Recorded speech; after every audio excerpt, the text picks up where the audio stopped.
नमस्कार, जय हिंद, जय श्री राम। मैं हूं रौनक। तकरीबन 500 साल के संघर्ष के बाद और सुप्रीम कोर्ट द्वारा पूरी संवैधानिक सुनवाई के बाद 5 अगस्त 2020 का वो दिन आया है जब सन 1528 से लगातार चल रहे इस संघर्ष में अयोध्या फिर से भगवान राम के आगमन की साक्षी बनने जा रही है। 500 साल का समय बहुत बड़ा होता है। न जाने कितनी पीढ़ियां इस सपने के लिए, इस संघर्ष को जीते हुए इस दुनिया से जा चुकी है। पर राम तो हर युग, हर दौर में रहे हैं। राम भक्त भी हर दौर में रहे हैं।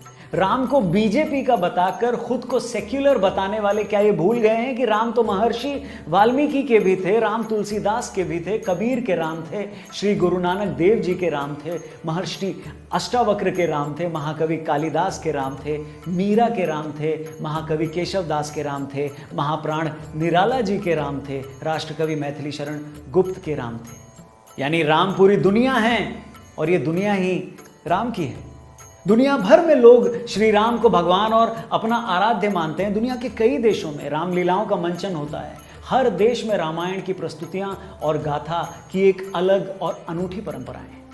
पर दोस्तों, यह इतिहास का एक कड़वा सच है कि बर्बर विदेशी आक्रांताओं ने हमारे हजारों श्रद्धा, पुण्य और प्रेरणा केंद्रों को ध्वस्त करके, उन पर अटैक करके राष्ट्रीय स्वाभिमान को नष्ट करने का प्रयास किया था। क्योंकि उनको एक बात बिल्कुल क्लियर थी कि अगर किसी देश को, किसी राष्ट्र को खत्म करना है तो सबसे पहले उनकी आइडेंटिटी को, उनके कल्चरल वैल्यूज को खत्म किया जाए, उन पर आघात किया जाए। काशी विश्वनाथ मंदिर बनारस हो, श्री कृष्ण जन्मभूमि मथुरा हो, श्री राम जन्मभूमि अयोध्या हो या गुजरात का सोमनाथ मंदिर हो, ये सारे धार्मिक स्थल भारत की सांस्कृतिक प्रवाह धारा के आधार रहे हैं और इतिहास में बार बार इन पर हमला किया गया है।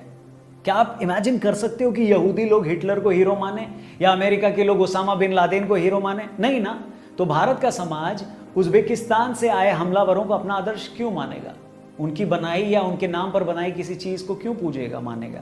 और ऐसा नहीं कि राम मंदिर का यह संघर्ष कोई पॉलिटिकल संघर्ष था या इसकी शुरुआत 90s में हुई हो। कई इतिहासकार मानते हैं कि 1528 सन में बाबर के सेनापति मीर बाकी द्वारा राम मंदिर तोड़ने के बाद से ही 1949 तक श्री राम जन्मभूमि की मुक्ति के लिए 76 यानी 76 संघर्षों में 3.5 लाख से ज्यादा लोग अपना बलिदान दे चुके हैं।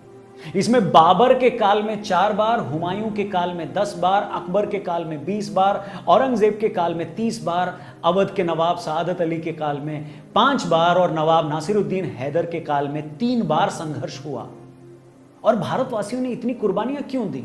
क्योंकि भारत के लिए राम केवल पूजा के देव नहीं हैं, वे नेशनल प्राइड हैं, राष्ट्रीय गौरव, भारत भक्ति और मर्यादा के मानदंडों के अनुसार जीवन व्यवहार करने वाले राष्ट्र पुरुष हैं।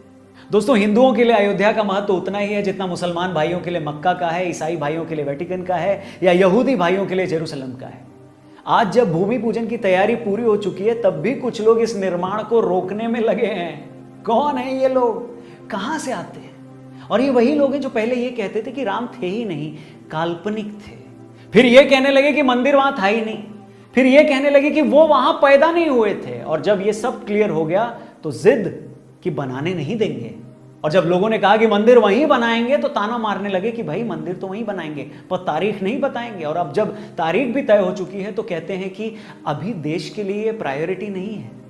अरे कुछ तो शर्म करो जनाब, कुछ तो शर्म करो। राम मंदिर ना जिद है ना जरूरत, ये अभिमान है, सम्मान है, गुणगान है उनका जो मनुष्य रूप में आए ही इसलिए थे कि बता सकें कि मनुष्य को होना कैसे चाहिए।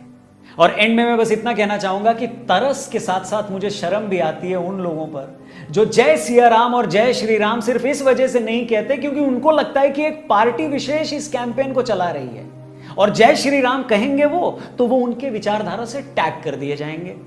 तो उन लोगों से मैं यही कहूंगा कि हे सल्फेट शिरोमणि, राम तब भी थे जब वो पार्टी नहीं थी। राम तब भी थे जब आडवाणी और मोदी नहीं थे। राम तब भी थे जब तुम और हम नहीं थे। और राम तब भी रहेंगे जब ये सब नहीं होंगे। इसलिए अब भी मौका है अपने ईगो और अपनी बेवकूफी को सरयू में बहाओ और जोर से दशरथ नंदन अयोध्या नरेश रघुकुल दीपक मर्यादा पुरुषोत्तम श्री रामचंद्र की जय चिल्लाओ। और ये वीडियो सही लगा हो तो और भी लोगों तक पहुंचाओ, कुछ बढ़िया कमेंट करके बताओ।